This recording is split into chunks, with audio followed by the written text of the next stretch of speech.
법과 친해지는 제일 좋은 방법, 생생법률쇼. 안녕하세요. 진행을 맡은 김도희입니다. 오늘도 크고 작은 법률 문제로 어려움을 겪고 있는 여러분을 위한 법률 상담은 물론이고요. 세상을 들썩이게 하는 이슈들을 법적으로 풀어보는 시사 법률 토크까지 준비가 되어 있습니다. 법률과 관련해 궁금한 내용이 있으신 분들은 상담 전화 02557-8295번으로 전화 주셔도 좋고요. 법률방송 홈페이지에 들어오신 후에 법률상담 게시판에 문의 남겨주시기 바랍니다. 그리고 화면 아래 하단에 보이는 이메일로도 상담 문의를 받고 있습니다. 각 분야 전문 변호사가 무료로 성심성의껏 상담해 드리니까요. 많이 참여해 주시기 바랍니다. 지금 이 방송은 유튜브를 통해서도 실시간으로 함께 방송되고 있습니다. 더불어서 많은 시청 부탁드리겠고요. 유튜브를 통한 소통의 창구도 활짝 열어두겠습니다. 자, 그럼 오늘 도움 말씀 주실 변호사님 소개해드리겠습니다. 법무법인 승전의 이진우 변호사 모셨습니다. 어서 오세요. 안녕하십니까. 반갑습니다. 법무법인 승전의 이진우 변호사입니다. 오늘도 억울하고 답답한 분들께 명쾌한 상담, 유익한 상담 해주시길 기대해 보겠습니다. 자, 그럼 오늘 생생법률쇼에는 어떤 사연들이 들어와 있는지 미리 한번 살펴볼까요? 상가 임차인의 계약 파기, 가계약금 돌려줘야 하나요? 자료 출처 밝히고 인터넷에 올린 것도 불법인가요? 임신 중절 강요하는 전 남자친구의 어머니. 라운딩 중 골프공에 맞았는데 손해배상 청구는? 네, 이렇게 다양한 분야의 상담이 접수가 됐습니다. 저희가 잠시 후에 변호사님과 함께 속 시원한 해결책 찾아볼 텐데요. 시청자 여러분께서도 끝까지 궁금해하시면서 함께 해주시면 고맙겠습니다. 자, 생생법률쇼 첫 번째 순서는 판결록입니다. 신문과 방송 뉴스에 등장하는 화제의 판결을 자세히 살펴보는 시간인데요. 변호사님, 오늘은 어떤 내용의 판결 준비해 오셨나요? 네, 대법원이 지난 3월 27일에 선고한 판결인데요.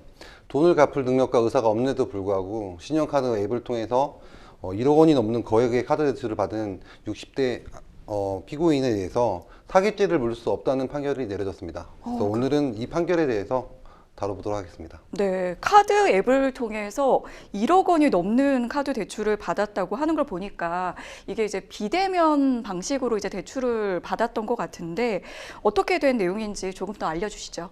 네, 피고인은 지난 2022년 6월 한 카드 회사의 앱 어플리케이션을 통해서 연 18.5%의 금리, 27개월의 상환 기간을 조건으로 해서 1,850만 원의 대출을 받았습니다. 네. 그런데 같은 날 여러 카드 회사의 어플리케이션을 통해 가지고 총 1억 3,610만 원의 대출을 받았습니다. 아, 이게 한 회사만 그런 게 아니라 여러 카드 네. 회사로부터 다 대출을 받아서 카드 회사 간에 이제 대출 정보가 실시간으로 공유가 되지 않는데 그거를 이제 악용해 가지고 이제 벌인 일입니다. 그렇군요. 그러면은 당시에 이제 대출을 받을 당시에 변제 능력이 없었던 상황인 건가요? 네, 변제 능력이 없었다고 봐야겠죠. 그때 이 피고인은 당시 이제 거래처 미수대금, 거래처 거래대금과 뭐 사채빚 2억 원, 그리고 지인들에 대한 대여금 채무 1억 원 등 총 3억 원에 가까운 채무가 있었고요. 네. 당시 이제 월 카드 대출 원리금만 하더라도 월 소득보다 훨씬 상회하고 있었기 때문에 갚을 능력이 없었습니다. 그래서 실제로 그해 10월 달에 개인회생 신청까지 한 상황이었습니다. 오, 나중에 개인회생 신청까지 했다면은 정말 애초부터 아예 이게 갚을 생각이 없었던 게 아닌가 이런 의심이 되는데요. 이 카드 빚을 돌려막기 한 부분에 대해서 재판부는 어떻게 판단을 했나요? 네, 일단 1심과 항소심에서는 사기죄 유죄로 판결했습니다. 그래서 징역 8개월에 집행유예 2년을 선고했었는데요. 이미 과다한 부채가 누적되고 있었는데도 불구하고 그 신용카드 계속 사용했다면은 사기죄 기망행위나 편취의 범위가 있었다고 인정할 수가 있다라고 보아서 사기죄가 성립한다 해서 사기죄로 이제 아까 말씀드린 것처럼 징역 8개월에 집행유예 2년을 선고했었습니다. 네, 어떻게 보면은 사실 당연한 그런 결과가 아닌가 싶은데, 근데 놀랍게도 대법원에서는 사기죄를 물을 수 없다 이런 판단을 내렸습니다. 이렇게 판단한 근거가 좀 궁금해지는데요. 이러니 사기 말 많이 하는데 사기죄는 이제 착오를 야기하는 기망행위를 구성 요건으로 합니다. 그래서 형법 347조는 사람을 기망하여 재물을 교부받거나 재산상의 이익을 취득한 경우에는 처벌한다라고 이제 규정하고 있습니다.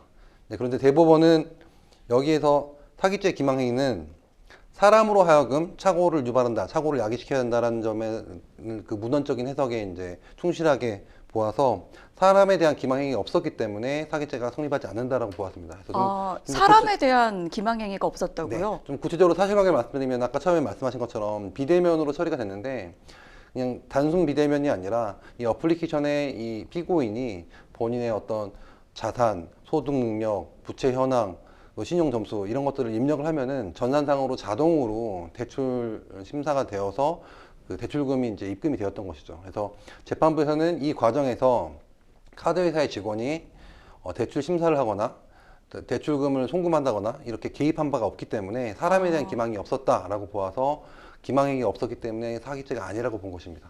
그렇군요. 이게 이제 그 앱을 이용해서 대출을 받을 때는 거기에 대해서 이제 그 직원이나 어떤 그런 사람의 개입이 좀 없었다. 네, 보통 이제 이게 신용카드 대출 네. 같은 경우는 뭐 신용카드론이라고 하는데 이게 비교적 소액의 어떤 대출이 이루어지고 상환 기간도 좀 정해져 있기 때문에 일정 요건만 되면은 이제 어플을 통해서든 ATM을 통해서든 이렇게 이루어지고 있는데 여기서 이제 그런 부채 현황 같은 게 바로 파악이 안 되기 때문에 이런 걸 악용한 것으로 보입니다.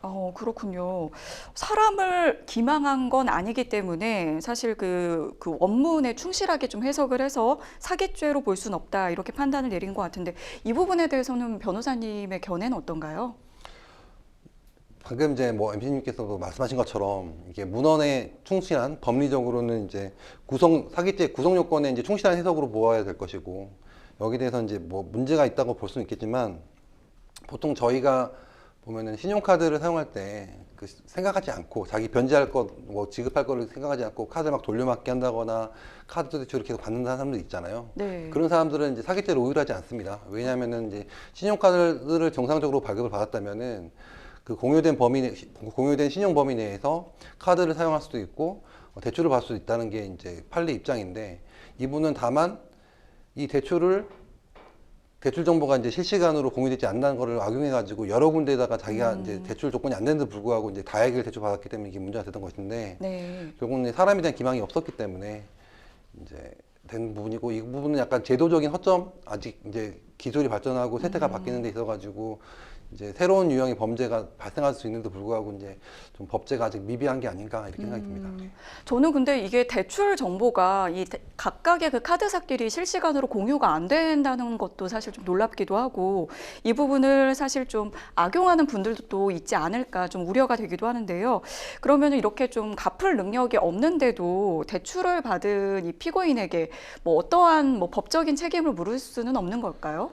제가 이 부분에 대해서 저도 나름대로 많이 고민을 해봤는데요. 네. 현행법으로는 처벌하기가 어렵지 않을까라는 생각이 듭니다. 지금의 현행법 네. 상으로는 방금 사기죄도 그렇지만 저희가 흔히 하는 컴퓨터 등 사용 사기죄라는 게 있어요. 그거는 이제 정보 처리 장치에 부정한 명령을 입력하거나 허위 정보를 입력하거나 그 명령을 이제 정당한 권한 없이 이제 변경하는 경우에 이제 처벌하는 것인데 이분은 본인의 어떤 정보를 다 그대로 입력했잖아요. 그러니까 보통 원래 정보 그 전산 장치 같은데 네네. 잘못된 정보를 그렇죠. 입력하면 또 그걸 물을 수 있는데 그리고 나면 뭐 네. 다른 사람의 카드를 사용한다거나 네. 그러면 이제 그 여신전문금융법 위반으로 이제 신용카드 부정사용죄가 되는데 그것도 이제 본인 카드로 했기 때문에 그것도 해당이 안 되고 또 업무방해 같은 경우에도 역시나 마찬가지로 사람에 대한 어떤 위계가 없었기 때문에 사람으로 하여금 어떤 오인이나 착오나 부지를 유발한 게 아니기 때문에 업무방해 때도 성립이 안 될 것 같고요. 그래서 네. 이 부분에 대해서는 약간 도덕적 해이는 확실한데 형사적으로 이게 처벌이 현재로서는 불가능하지 않을까라고 개인적으로 생각하고 있습니다. 네.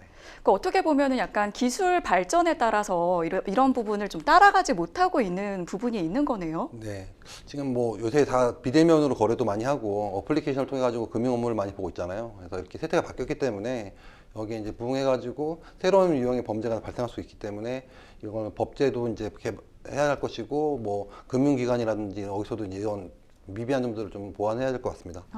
그리고 네. 또 전자금융거래법 그리고 여신전문금융법 이렇게 관련된 법에서 이 부분에 대해서 좀 명확한 기준을 마련해 준다면은 이런 범죄를 좀 막을 수 있지 않을까라는 생각이 듭니다. 네, 이 대출과 관련해서 이제 카드사 쪽에서도 보다 엄격하게 좀 관리를 해야 할 필요가 좀 있어 보이고요. 이 법적 공백이 좀 있다고 보여지는데 관련 제도도 좀 개선이 되길 바라겠습니다. 지금까지 판결록 함께했습니다. 여러분은 지금 생생법률쇼를 시청하고 계십니다.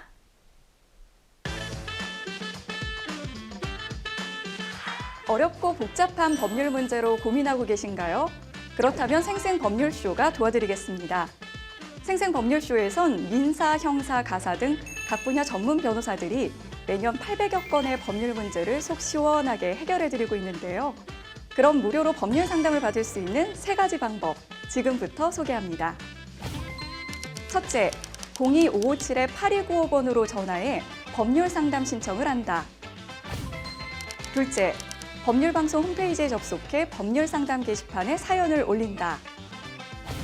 셋째, 지금 화면에 나오고 있는 이메일 주소로 사연과 연락처를 보낸다. 속 시원한 법률 상담 프로그램 생생법률쇼. 지금 바로 상담 신청하세요. 지금부터는 생생법률쇼가 자랑하는 성심성의 무료 법률 상담 시작해 보겠습니다. 전화 연결이 돼 있는데요. 전화 받아보겠습니다. 안녕하세요. 네, 안녕하세요. 네, 전화 주셔서 고맙습니다. 어떤 점이 궁금해서 연락 주셨을까요? 저한테 상가가 하나 있는데요. 아, 네.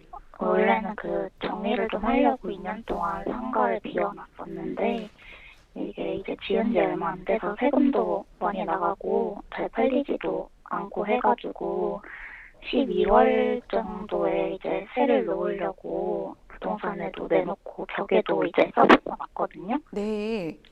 근데 바로 다음날에 이제 연락이 온 사람이 있어서 연락을 했는데 이제 제가 이제 상가를 정리할 계획이 있었어가지고 네. 계약이 원래 10년인데 이제 5년은 보장해 줄 테니까 이제 이후에 상가가 팔리면 매수인의 의견에 따라서 이제 가게를 빼야 할 수도 있다 이런 조건을 좀 확실히 얘기를 했거든요. 아, 5년을 보장을 하고 나중에 그 매수인이 원하면은 가게를 빼야 할 상황이 있다고도 얘기를 하셨다고요? 네, 만약에 그 새로 산 매수인이 본인이 쓰겠다고 하면 이제 그분이 나가야 되잖아요. 아, 네네. 그래서 그분도 얘기를 해서 이제 당연히 이분도 동의를 했기 때문에 이제 계약을 진행하기로 했고, 이게 가계약금 300만 원을 보내와가지고 이제 한 달 정도 후에 잔금을 넣기로 하고 구두 계약을 했었어요. 네. 근데 이분이 부동산을 안 끼고 본인이 이제 인터넷으로 계약서 작성하겠다고 해가지고 현관 비밀번호도 알려줬는데 네. 이제 놓고 간 계약서를 확인해 봤는데 제가 이제 앞전에 말했던 조건들이 안 들어가 있더라고요. 아, 네. 그래서 계약서 작성 전에 한 번 더 얘기를 했어요. 네. 근데 갑자기 뭐 언제 그 말을 했냐면서 뭐 딱 잡아떼는 거예요. 아, 그러더니 이제 생각을 한번 해보겠다고 하고 끊었는데 이제 잔금 하루 전에 갑자기 연락이 와가지고 계약을 안 하겠다고 가계약금까지 돌려달라고 하더라고요. 아, 네. 그래서 이분이 이제 사실은 이게 이분이 연락하기 전에 부동산에서 먼저 연락 온 사람이 있었거든요. 네. 그래서 근데 이분이 먼저 가계약금을 넣으면서 이제 그분 계약을 못하게 된 것도 있고 이분이랑 이제 계약서를 쓰려고 잡혀있던 수술 일정이 있었는데 그것도 이제 미루고 미리 연차까지 냈었던 상황이었어요. 네. 근데 이제 그것도 못하게 됐고 이분 때문에 네. 그 이후에 이제 수술을 받고 상가에 가봤는데 이제 상가 앞에 그 계약금 돌려달라는 내용으로 글을 써놓고 갔더라고요. 아, 네. 이게 좀 남들 보는데 마치 제가 계약금 안 돌려주는 임대인인 것 마냥 그렇게 해놨더라고요. 아, 네네. 그래서 결국에는 다른 세입자랑 계약을 하긴 했는데 최근에 이제 그분한테 문자가 왔어요. 네. 이제 상가에 세입자가 들어왔는데도 왜 돈을 안 돌려주냐면서 이제 법대로 할 거니까 알아서 하라고 하더라고요. 네. 그래서 이 돈을 제가 돌려주는 게 맞는 건지 궁금해가지고 연락드렸어요. 아, 네. 사연 잘 들었습니다. 지금 일단 가계약금 300만 원은 받으신 상태인데 이제 이분이 이제 잔금 그 치르기 전날에 이제 갑자기 계약을 안 하겠다고 하셨고 지금 이제 다른 분과 이제 계약을 한 상태시고 그런데 이제 이 받았던 이 가계약금 돌려줘야 하는지 이 부분 좀 궁금해하신 것 같습니다. 옆에 이제 이진우 변호사님 나와 계시거든요. 이야기 나누면서 또 상담 받아보도록 하겠습니다. 네, 안녕하십니까. 일단 네, 안녕하세요. 네, 제가 일단 말씀을 좀 여쭐게요. 아까 말씀하실 때 상대방이 잔금 치르기 전에 계약서를 두고 갔다고 했는데 그 계약서에는 이제 보증금 액수라든지 한 달에 뭐 월 차임이라든지 기타 나머지 계약 조건들은 서로 이제 합의한 내용들이 다 적혀 있었나요? 네, 맞아요. 그러면은 보통 이제 가계약금 놓고 이제 계약금과 이제 중도금, 잔금 혹은 중도금 빼고 계약금과 잔금 이렇게 해가지고 하는데 계약서를 쓰기로 한 날에 안 나탔다라는 말씀이신가? 아니면 이제 잔금을 아예 서로 합의한 내용대로 잔금을 치러서 이제 그 계약을 하루에 끝나기로 했던 건가요? 그 계약서를 쓰기로 한 날 잔금까지 치르기로 했었거든요. 일단은 뭐 제가 보기에는 법리적으로 이제 가계약금은 지금 현재 우리 뭐 법 테두리 내에서 이제 뭐 명문으로 규정된 건 아닌데 뭐 선생님께서 잘 아시겠지만 저희가 이제 실생활에서 많이 이제 뭐 순위를 좀 보존하기 위해서 내가 우선적으로 매수할 수 있다는 권리를 좀 잡아놓기 위해서 어떤 매매나 뭐 임대차의 어떤 목적물에 대해서 이제 우선권을 받기 위해서 이제 주고받는 거잖아요. 그래서 선생님께서도 계약금을 받고 이 사람과 계약을 치를 때까지 다른 어떤 뭐 그 임차 희망자를 이제 만나지 않았던 것이고요. 그렇죠? 네, 그거 잘 안 들리는데 소리 네. 좀 키워주시면. 네. 그러니까 이 상대방이 가계약금을 넣었기 때문에 다른 사람하고도 계약을 안 하셨던 거잖아요. 네, 그렇죠. 그리고 이제 계약 조건이 다 이제 합의가 됐기 때문에 구두로 합의가 됐기 때문에 그대로 계약을 하려고 하셨던 거고요. 그래서 일단 아까 말씀드린 것처럼 가계약금에 대해서 명문의 어떤 규정은 없지만 우리 판례에서는 가계약금이 어떤 계약의 실질, 뭐 보증금, 중도금, 잔금, 그리고 지급 시기, 월 차임, 그리고 계약의 어떤 중요한 내용들이 정해져 있다면은 가계약금도 이제 계약금에 준해 가지고 뭐 해약금 내지는 위약금으로 보고 있습니다. 해서 일방적으로 계약을 해지한 사람이 계약을 이행하지 않은 사람은 계약금이나 가계약금을 이제 돌려달라고 할 수가 없거든요. 아직 뭐 대법원 판례까지는 안 나왔지만 물론 이제 사실관계를 좀 따져봐야겠지만 선생님 사건 같은 경우에는 사례 같은 경우에는 하급심 판례 보면은 이제 우선적으로 매매계약 체결은 우선권을 주고 상대방은 또 이 계약을 이행하게 될 의무가 또 있기 때문에 계약을 일방적으로 이행하지 않는 경우에는 가계약금 반환을 받을 수가 없다라는 판례가 또 있습니다. 그래서 제가 보기에는 상대방이 지금 상가에 와서 뭐 이렇게 써놓고 가고 고소하겠다고 지금 약간 뭐 위협적인 말을 하고 하는 부분이 좀 불편하시긴 할 텐데 법리적으로는 가계약금을 줄 필요가 없을 걸로 보이고요. 다만 이제 그 아까 말씀하신 그 계약이 틀어지는 과정에서 이제 구두로 좀 이야기 같지 이제 문자나 뭐 이런 건 없었던 것이고요. 문자 메시지를 주고받거나 뭐 이런 건 없으셨나요? 카카오톡 메시지라든지. 문자로 주고받은 건 없어요.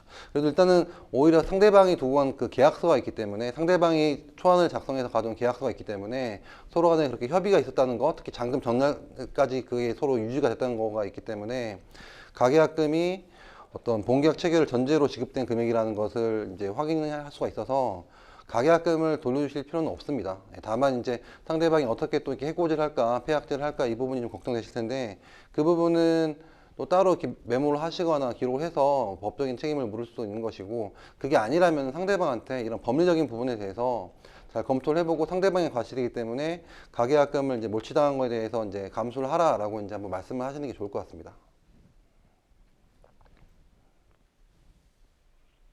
들리시나요?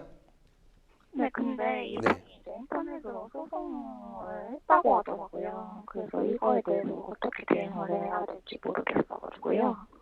인터넷으로 소송을 했다는 거, 그 말 그대로 그렇게 말씀하시던가요?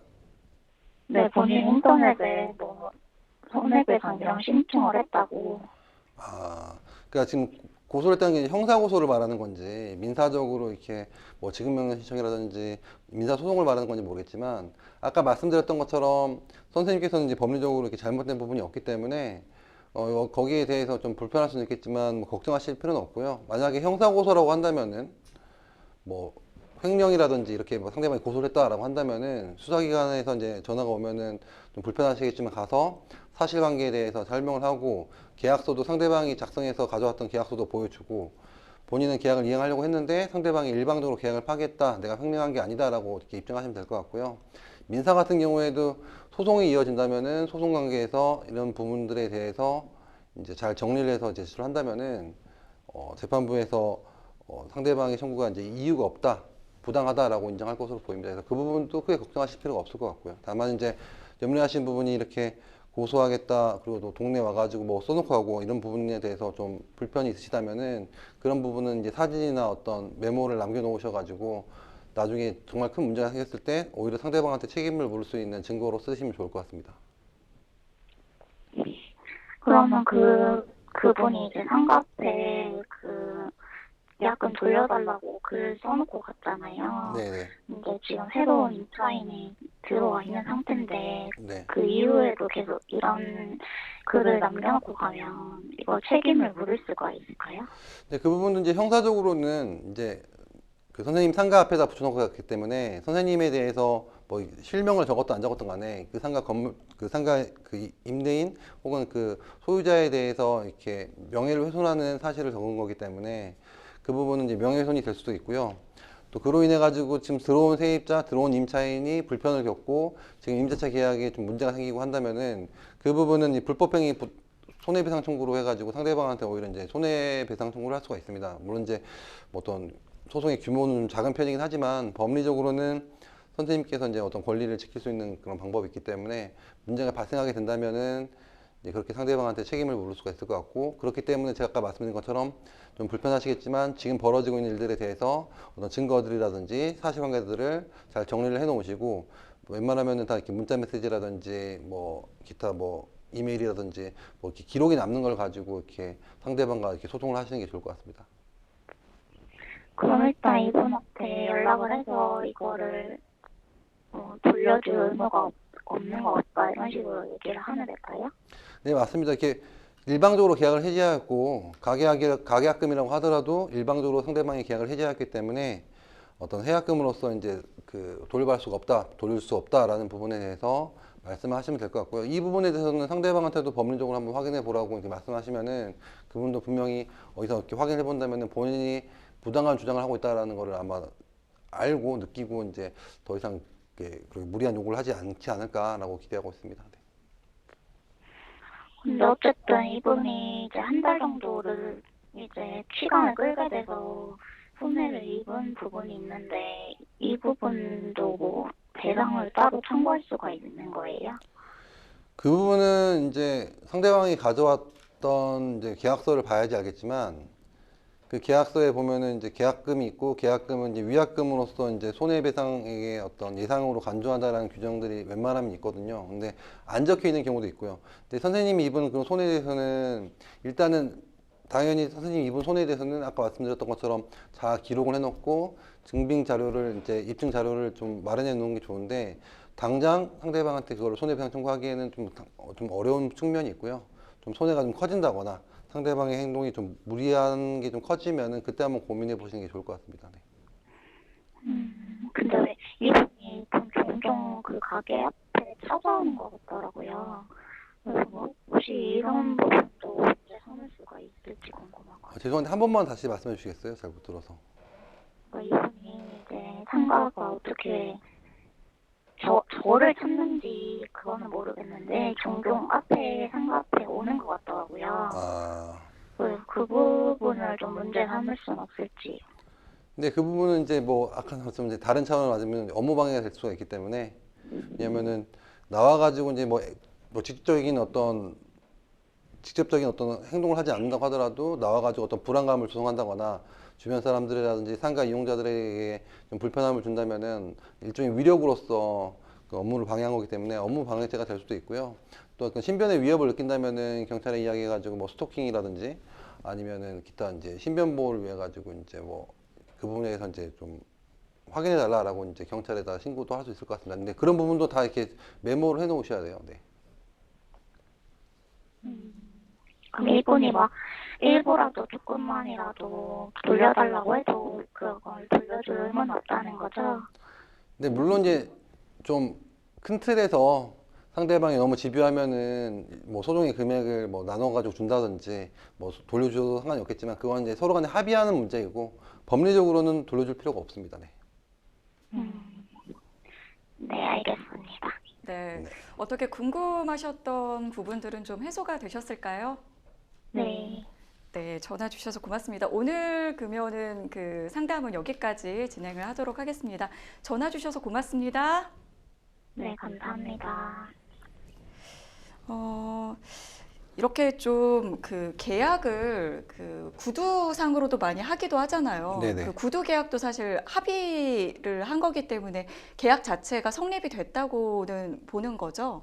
네, 우리 구두 계약도 계약이기 때문에 계약이 성립이 된 거지만 이제 나중에 서로 간에 그 계약 내용에 대해서 또 계약의 성립 여부에 대해서 성립 내용에 대해서 이제 서로 이제 분쟁이 생길 수가 있고 이견이 생길 수가 있기 때문에 이제 주로 이제 확인이 되는 뭐 전자문서가 됐든 실제 문서가 됐든 이제 자료를 남겨두는 게 좋겠죠. 네. 네. 여기에서는 지금 이제 잔금 지급 하루 전에 갑자기 이제 계약을 안 하겠다 이렇게 얘기를 했어요.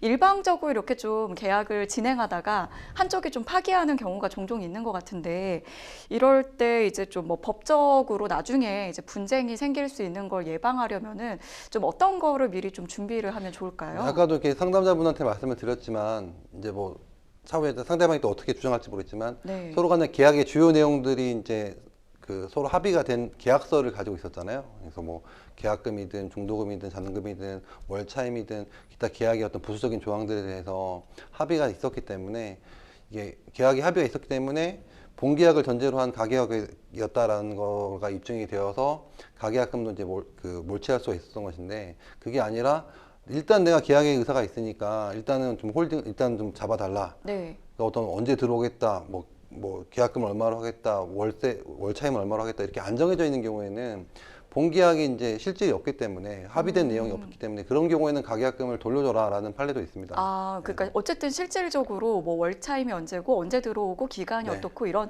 그 실질이 없을 경우에는 네. 그걸 계약이 성립됐다고 좀 또는 이제 합의 보지. 내용이 이제 네. 구체적으로 이제 없다면은 그거를 이제 가계약금으로 그러니까 계약금에 준하는 가계약금으로 보기는 좀 어렵기 때문에 그래서 요새는 이제 계약을 할 때 가계약금을 주고 받더라도 어떠한 내용으로 계약을 앞으로 진행할 거다 서로 간에 합의된 내용을 뭐 문자로 주고 받으면서 이걸 전제로 해서 가계약금을 받고 계약금이라든지 계약서를 쓴 날이라든지 이런 거를 정해 가지고 만나는데 그렇게 서로 합의된 내용들을 문자로라도 주고 받고 하는 게 좋을 것 같습니다. 그럼 최소한 들어가야 하는 내용들은 어떤 건가요? 실질이 있으려면. 일단은 뭐 계약하는 날짜, 그러니까 그 건물을 인도하는 날, 그리고 뭐 매매가 됐든 임대차가 됐든 중요한 건 대금이잖아요. 어떤 대금의 액수, 보증금이든 매매 대금이든 뭐 월차임이든 이런 액수, 그리고 언제 계약서를 쓰고 언제 그 물건을 인도해줘가지고 뭐 점유하게 해주거나 소유권을 인정해주거나 이런 부분들. 네. 기타 나머지 어떤 계약의 중요한 내용들은 많이 있겠지만 계약 기간, 계약 내용을 확인할 수 있는 내용들이 일단 기본적으로 있어야 됩니다. 네, 그래서 그런 것들은 사전에 서로 이제 뭐 요즘에는 이제 뭐 카톡이나 문자로도 주고받을 수 있으니까 정확하게 좀 서로 확인을 해야지만 나중에 좀 일어날 수 있는 법적인 분쟁을 좀 예방할 수 있다는 의견까지 주셨습니다. 앞으로 이렇게 좀 잘 대응하셔가지고 오늘 사연 주신 상담자님도 원하시는 결과 얻으셨으면 좋겠습니다. 자, 여러분은 지금 생생법률쇼를 시청하고 계십니다. 어렵고 복잡한 법률 문제로 고민하고 계신가요? 그렇다면 생생법률쇼가 도와드리겠습니다. 생생법률쇼에선 민사, 형사, 가사 등 각 분야 전문 변호사들이 매년 800여 건의 법률 문제를 속 시원하게 해결해드리고 있는데요. 그럼 무료로 법률 상담을 받을 수 있는 3가지 방법, 지금부터 소개합니다. 첫째, 02-557-8295번으로 전화해 법률 상담 신청을 한다. 둘째, 법률방송 홈페이지에 접속해 법률 상담 게시판에 사연을 올린다. 셋째, 지금 화면에 나오고 있는 이메일 주소로 사연과 연락처를 보낸다. 속 시원한 법률 상담 프로그램 생생법률쇼. 지금 바로 상담 신청하세요. 자, 이번에는 법률방송 이메일을 통해 들어온 여러분의 고민을 해결해 드리겠습니다. 어떤 사연인지 함께 보시죠. 지난달 학교 도서관에서 구하기 힘든 전공 전문 서적들을 찾아 연구 자료로 활용하기 위해 휴대폰으로 필요한 부분들을 촬영했습니다. 약 10권 정도의 책에서 각각 20에서 30페이지 분량을 사진으로 찍었는데 이 중에는 절판된 책도 있었고 대학 도서관에서만 볼 수 있는 희귀 자료도 있었습니다. 이 자료들을 제 개인 블로그에 정리해서 올렸다는 게 문제였습니다. 논문 작성 과정에서 자료를 쉽게 참고하기 위해서였고 같은 주제로 연구하는 동기들과 공유하기 위한 목적도 있었습니다. 물론 출처는 모두 명시했습니다. 그런데 어제 한 출판사로부터 저작권 침해에 대한 내용 증명을 받게 됐는데요. 해당 출판사는 책 내용 상당 부분을 무단으로 복제하여 온라인에 게시했다는 이유로 블로그 게시물 삭제는 물론 손해배상까지 요구했습니다. 저는 단순히 학술적인 목적으로 자료를 이용했을 뿐인데 이 행위가 저작권 침해에 해당하는지 궁금합니다. 그리고 이런 상황에서 제가 어떻게 대응해야 할지 추가로 조언 부탁드립니다. 보통 이제 논문 쓰거나 이럴 때 이제 이 연구 자료들 이렇게 찾고 도서관에서 이렇게 이용하는 경우가 많은데 그때 이제 좀 뭐 여기에서도 나왔지만 절판된 책이 있으면은 필요한 부분을 복사를 하거나 이제 좀 촬영을 하는 경우도 있는데 이 도서관 자료를 뭐 개인적인 목적으로 이렇게 촬영하는 것 자체만으로도 좀 문제가 되기도 하나요? 네, 결론부터 말씀드리면은 이제 그 부분은 그 저작권법 위반은 되지 않고요. 저작권 침해는 되지 않고요. 네. 그 이유는 이제 저작권법에 따르면은 말씀하신 것처럼 사진을 찍거나 복사하는 행위는 이제 복제라고 합니다. 근데 저작권법에서는 사적 이용을 위한 복제는 허용하고 있습니다. 그러니까 영리의 목적이 아니라 네. 개인적인 목적으로 한정된 범위 내에서 복제 행위를 하는 경우에는 이제 저작권 침해로 보지 않기 때문에 이 부분은 이제 걱정하지 않으셔도 될 것 같습니다. 일단 개인적 목적으로 촬영한 건 괜찮다라고 했는데 일단 또 다른 문제는 이 상담자님께서 촬영한 자료를 이제 개인적으로만 갖고 계시지 않고 블로그에 이제 게시를 하셨어요. 그런데 이제 출처를 밝혔는데 출처를 밝히고 블로그 같은 공간에 올린 이 행위, 이 부분은 뭐 어떤 문제가 좀 있을 수 있을까요? 네, 또 이렇게 블로그에 올리거나 이렇게 어떤 공중한테 공개하는 거, 이거는 이제 저작권법에 따르면은 아까는 복제였지만 이건 이제 전송이라고 하거든요. 네. 복제해서 전송한 거는 저작권 침해가 될 소지는 없습니다. 특히나 이제 출처를 하였다고 해서 무조건 이렇게 저작권 침해가 되지 않는 건 아니고요. 출처를 명시한 거는 이제 흔히 말하는 저작 인격권에서 성명 표시권을 존중해주는 행위이지 그 자체가 저작권 침해를 이제 그 침해가 아니라거나 침해 내용을 이제 면제해주거나 하는 내용은 아니기 때문에 출처를 표시하였다고 하더라도 저작권 침해에 해당합니다. 아, 그렇군요. 그런데 여기에는 이제 절판된 서적도 있었고 희귀 자료도 있었는데 뭐 이런 경우에는 뭐 일반적으로 좀 손쉽게 구할 수 있는 서적보다 뭐 더 엄격하게 처벌이 이루어진다든지 뭐 그런 기준이 혹시 있을까요? 절판이 되거나 이렇게 손쉽게 구하기 어려운 희귀 자료라고 하더라도 그 저작권 그 보호 기간이 만료되지 않았다면은 저작권 침해 대상이 됩니다. 그래서 그 절판되거나 희귀 자료라고 하더라도 저작권 침해 대상이 되기 때문에 그 부분 조심하셔야 되는데 다만 이게 아마도 이 사연자는 같은 경우는 이게 구하기 어려운 내용이고 남들이 네. 손쉽게 접할 수 없기 때문에 이 좋은 내용을 내가 알려야겠다라는 네. 좋은 취지로 하지 않으셨을까? 뭐 내용도 보면 약간 연구적인 측면이 있고 하니까 아무래도 이제 다른 네. 분들이 이 내용을 알기가 어려우니까 네. 좀 그래서 좀 더 이렇게 알리고 싶은 마음도 있었을 그래서 수도. 일단 저작권 침해가 안 되는 건 아닌데 네. 저작권법에는 또 그 공정한 이용, 공정 이용이라는 게 있습니다. 저작권자에게 큰 피해를 주지 않는 범위 내에서 어떤 일반적인 통상적인 이용 방법으로 저작권자의 어떤 정당한 이익을 침해하지 않는 범위 내에서 사용하면은 공정한 이용이라고 보아서 좀 저작권 침해를 좀 거기에 대한 책임을 좀 감면해 주는 게 있는데요. 그런 가능성은 좀 있습니다. 그런 부분을 좀 주장을 해보실 수 있을 것 같다. 지금 출판사로부터 내용 증명을 받은 상황인데요. 지금부터 이제가 좀 중요할 것 같아요. 어떻게 좀 대응을 하면 좋을까요? 일단 게시물을 즉시 삭제하시는 게 게시물은 네, 일단 바로 저작권자 내지는 저작권자를 대리하는 측에서 네. 저작권 침해에 대해서 문제를 삼았다면은 일단은 저작권을 존중해 주는 입장에서 문제를 삼은 그 부분을 즉시 삭제를 하고 상대방 측에게 이 그 자료를 이렇게 블로그에 올린 경위, 뭐 취지, 내용, 그리고 이게 사적 이용으로서 어떤 그 개인적인 목적으로 그거를 이제 그 복제를 했고 공중에게 이제 그 전송한 행위가 있긴 하지만 이게 이제 저작권을 침해하는 목적이 아니라 좋은 내용을 이제 같이 보려고 했다. 이런 네. 내용들을 좀 알리는 게 일단 우선 필요할 것 같습니다. 지금 이제 손해배상까지 요구를 했는데 이 손해배상 책임에 대해서는 뭐 어느 정도 수준일지도 좀 궁금한데요. 일단 손해배상 같은 경우는 이제 저작권 침해에 대한 손해배상은 이제 손해배상 범위의 문제인데 범위는 좀 어려운 부분이 있습니다. 왜냐면은 이 저작권 침해로 인해서 실제로 저작권자가 입은 손해를 봐야 되는데 대부분은 이런 경우는 합의를 많이 보거든요. 네. 예전에 이제 뭐 이 사연자는 아니지만 예전에 어떤 인터넷상으로 소설 공유하신 분들 일괄적으로 이제 저작권자나 그 대리인들에게 이제 어떤 그 이의제기를 당해서 이의제기를 받아서 이제 합의금 소송의 합의금을 받고 끝내는데 이렇게 합의하는 경우가 태반이고요. 보통이고 그게 아닌 경우로 하면은 저작권 침해 내용을 봐야 되는데 그거는 좀 어떤 저작권 침해 기간이라든지 내용이라든지 그래서 실제적으로 뭐 팔리던 책이 100부가 팔리던 게 뭐 10부가 팔린다든지 이렇게 눈에 보이는 수치도 있어야 되기 때문에 그건 좀 복잡한 부분이고요. 다만 이제 손해배상을 좀 책임에 대해서 이제 좀 좋은 원만하게 합의를 하려면은 이 저작권 침해 기간이 짧았다거나 침해 내용이 적었다거나 침해한 내용이 저작권자의 어떤 이익을 크게 해치지 않았다는 부분에서 좀 적극적으로 상대방한테 이야기를 해서 네. 원만하게 이제 좀 용서를 받거나 합의를 받거나 아니면 소정의 뭐 합의금을 주고 이제 서로 이해를 하거나 이런 부분이 있을 것 같습니다. 물론 이제 합의가 이루어지지 않는다면은 법적으로 다퉈봐야 할 것이고요. 네, 그럼 마지막으로 이제 논문 작성을 위해서 뭔가 저작물을 인용할 때 좀 주의할 점을 알려주시면 좋을 것 같습니다. 논문 작성을 함에 있어가지고 뭐 이렇게 논문 써보시는 분들은 알겠지만 출처 표시가 굉장히 중요하잖아요. 그리고 이렇게 출처 표시를 하는 이유는 이게 나의 생각, 나의 사고, 나의 어떤 사상과 그 내가 인용하는 그 내용과 이렇게 구분을 하고 원래 저작권자를 존중해주는 의미가 있기 때문에 출처 표시를 해야 되고 인용 같은 경우도 인용의 내용도 중요합니다.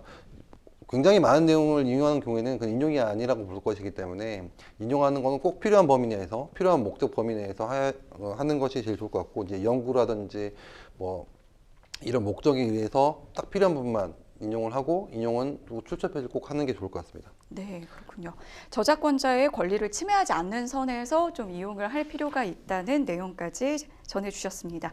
네, 계속해서 법률방송 이메일을 통해 들어온 다음 사연 만나보겠습니다. 대학생 딸에게 1년 정도 만난 남자친구가 있었는데 군대 가면서 헤어졌다고 했어요. 근데 그 남자애가 입대하고 얼마 뒤 딸아이가 임신한 사실을 알게 됐습니다. 저한테 울며불며 얘기하는데 하늘이 다 무너지는 것 같더라고요. 이후 며칠을 고민하던 딸아이는 아이를 낳아서 키우기로 결심했다고 말했습니다. 부모 입장에서는 그러지 않기를 바랐지만 딸아이의 결정을 존중하기로 했어요. 육아는 제가 도와줄 수 있으니 어떻게든 해보자며 아이를 낳기로 했죠. 일단 전 남자친구의 부모에게 연락을 했습니다. 그런데 상대방 어머니가 본인들에게도 아이를 낳을지 말지 결정할 권리가 있는 게 아니냐는 헛소리를 하더군요. 그러면서 딸아이한테 다짜고짜 돈을 입금하더니 낙태를 하라고 하는 겁니다. 수술 후에 확인서, 영수증도 사진 찍어서 보내라고 하네요. 딸이 아이를 낳기로 했다고 거듭 말하는데도 임신한 애한테 누구 앞길 막을 일 있냐, 사실 그 애가 우리 아들 애라는 보장이 있냐, 그따위로 살지 말아라 등의 막말을 해댔습니다. 저와 전화통 붙잡고 몇 번이나 싸우기도 했습니다. 급기야 집 앞으로 찾아와서 문을 두들기고 욕설을 한 바가지 퍼붓고 가기도 했고요. 임신 중인 딸은 현재 학교도 못 나가고 방에만 틀어박혀 지내고 있습니다. 원래는 이번 학기까지 다니고 2학기에 휴학한 뒤 아기를 낳을 계획이었는데요. 정신적 고통이 너무 심각한지 임신한 애가 제대로 먹지도 못하고 축 늘어져 있네요. 그걸 보는 저는 가슴이 찢어지는 것 같습니다. 상대 어머니가 보낸 돈은 어떻게든 돌려줄 생각인데요. 낙태를 하라며 돈을 보내고 매일 전화와 문자로 상소리를 하고 집에 찾아와 행패 부리는 행위에 대해서 고소를 할 수 있을까요? 소통이 안 되는 상대와는 법적으로밖에 해결할 수 없을 것 같습니다. 참, 이 상담자님도 또 따님분도 너무 좀 힘든 상황이실 것 같은데 일단 이 전 남자친구 어머니의 발언이나 행동 상당히 좀 문제가 있어 보이거든요. 네, 맞습니다. 일단 뭐 협박죄 같은 게 좀 성립할 수 있을까요? 네, 협박자는 사람한테 해악을 고지해서 공포심을 일으키는 것을 이제 협박이라고 하는데요. 네. 이제 협박죄가 되면은 이제 의사결정의 자유가 제한이 되고 의사실행의 어떤 자유도 뭐 방해를 받게 됩니다. 근데 여기 지금 사연자의 상대방 측 어머니 쪽에서는 막말을 하고 집 앞까지 찾아서 문을 두들기고 욕설까지 했기 때문에 이런 네. 언어적 위협을 떠나가지고 물리적 위협까지 가한 것이기 때문에 공포심을 일으키기 충분하고 일반인으로서 보기에 그렇기 때문에 협박죄가 성립합니다. 네. 그러면은 지금 이제 낙태를 하라면서 계속 좀 강요를 했던 부분도 있거든요. 수술 비용을 이제 그냥 입금해버리고, 네. 그리고 뭐 확인서, 영수증 이런 것도 사진 찍어서 보내라고 막 했는데, 이런 경우에는 어떤 죄를 또 검토를 해보면 좋을까요? 네, 협박죄에서 이어서 이제 강요죄가 있는데요. 강요죄는 폭행 또는 협박을 통해서 사람에게 이제 의무 없는 일을 하게 하거나 아, 의무가 없는 네, 일을. 그 권리 행사를 방해하거나 하는 경우에는 강요죄가 성립이 합니다. 그래서 현재 뭐 낙태가 된 건 아니지만 이 자체가 이제 강요죄가 될 수가 있고요. 네. 아, 그러면 협박죄하고 강요죄는 뭐 어떻게 다른 건가요? 아까 말씀드린 것처럼 이제 협박 같은 경우는 공포심을 일으켜가지고 그 사람의 어떤 의사 실행이라든지 의사 표현이라든지 이런 거를 이제 방해하거나 제한하는 것이고, 강요죄 같은 경우에는 방금 말씀드린 협박죄의 협박과 또 폭행을 통해서 사람의 권리 행사를 방해하거나 의무 없는 일을 하게 하는 것이기 때문에 굳이 따지면 협박죄가 강요죄 약간 포섭이 된 측면이 있죠. 아, 그런 부분이 좀 협박이 들어가 있기 때문에. 실제로 협박죄 같은 경우는 이제 3년 이하의 징역, 500만 원 이하의 벌금이고, 강요죄 같은 경우는 5년 이하의 징역, 3천만 원 이하의 그 벌금에 처하고 있습니다. 이게 훨씬 더 과하게, 중하게 처벌하고 있죠. 네. 아, 그렇군요.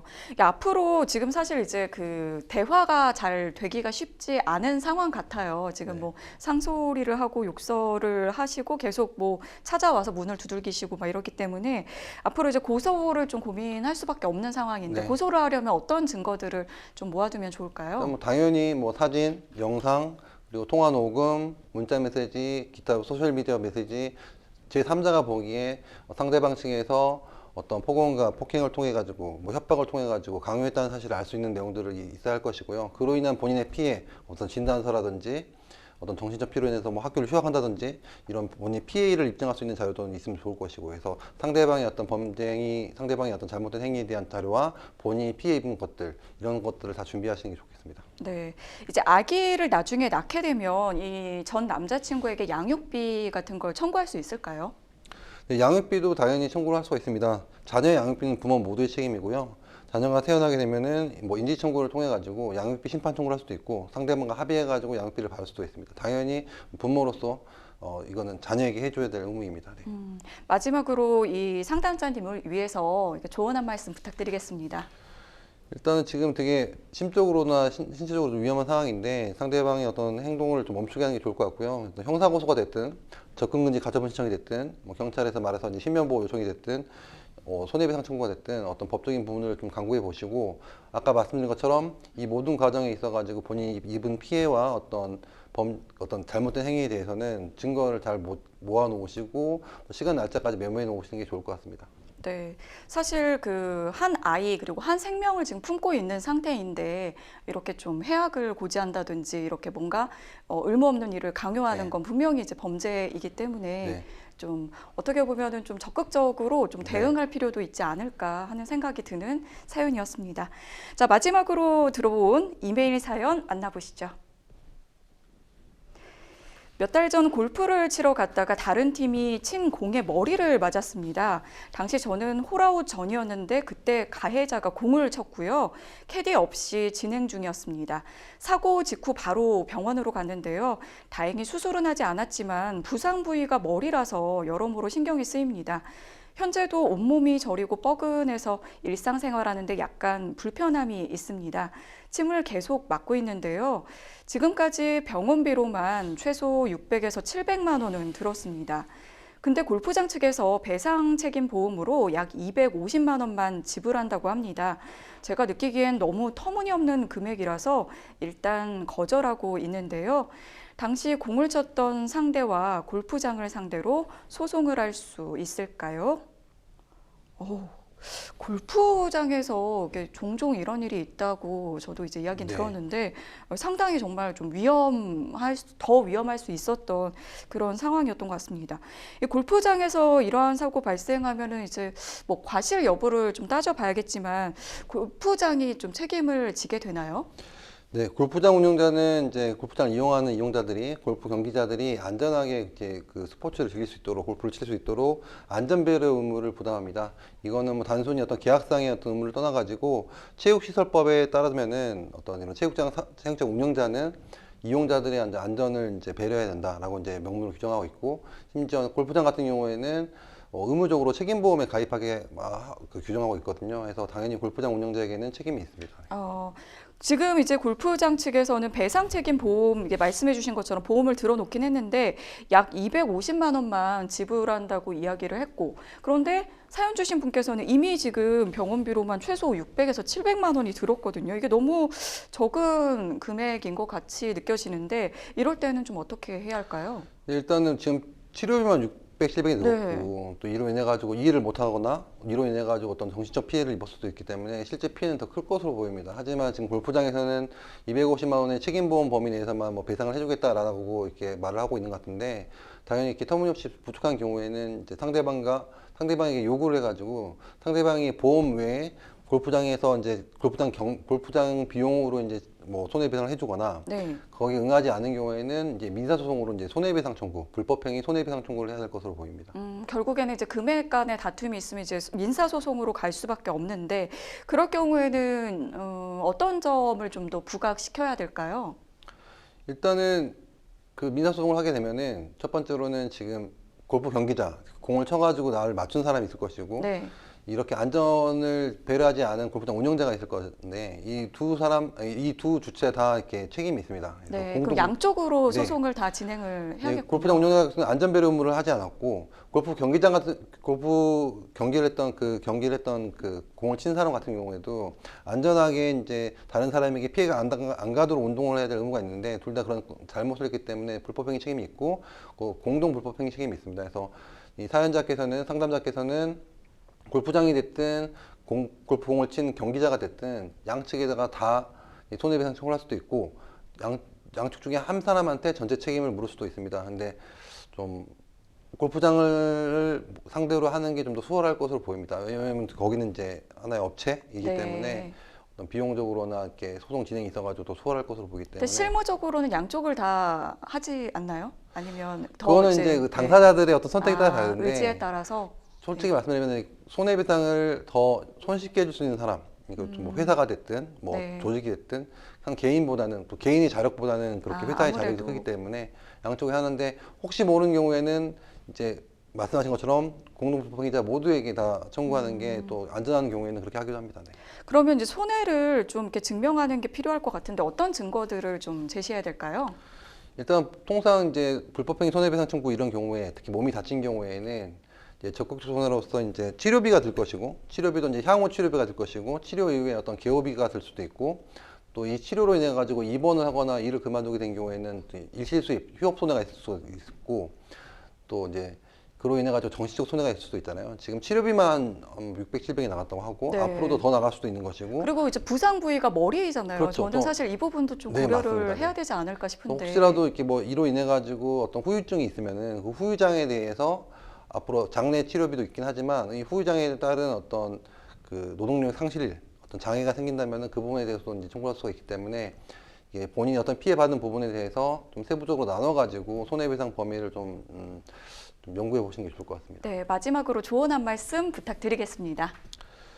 일단은 실제 손해액보다 이제 못 미치는 보험금을 이제 말씀을 들었는데, 그거 받으면은 손해배상 못 받는 건가라고 생각할 수도 있는데, 일단 그걸 받고 부족한 금액에 대해서는 다시 청구할 수가 있습니다. 다만 이런 경우에 돈을 받을 때 상대방이 이제 합의서를 요구하는데, 합의서에 이로써 이제 뭐 민사손해, 뭐 형사손해에 대해서 이제 청구하지 않는다라는 내용이 들어간다거나, 뭐 위자료를 포함한다라거나, 좀 더 이제 합의를 요구하는 측에 유리한 내용이 들어갈 수도 있거든요. 그래서 일단 250을 받는 건 좋은데, 합의를 할 때는 합의 내용이 무엇인지 꼭 확인하셔야 될 것 같고요. 아까 말씀하신 것처럼 현재 몸이 아픈 걸 떠나가지고 앞으로도 몸이 더 아플 수가 있는 거기 때문에 향후 치료 계획이라든지 현재 손해 상황에 대해서 좀 명확하게 좀 보시고 뭐 병원 치료를 받으시든지 손해사상사나 뭐 변호사나 이런 전문가들 만나보시는 게 좋을 것 같습니다. 네, 생생법률쇼 어느덧 마칠 시간이 다 됐는데요. 오늘 함께해 주신 이진우 변호사님 고맙습니다. 감사합니다. 네, 저희가 준비한 소식은 여기까지입니다. 끝까지 시청해 주신 여러분 고맙습니다.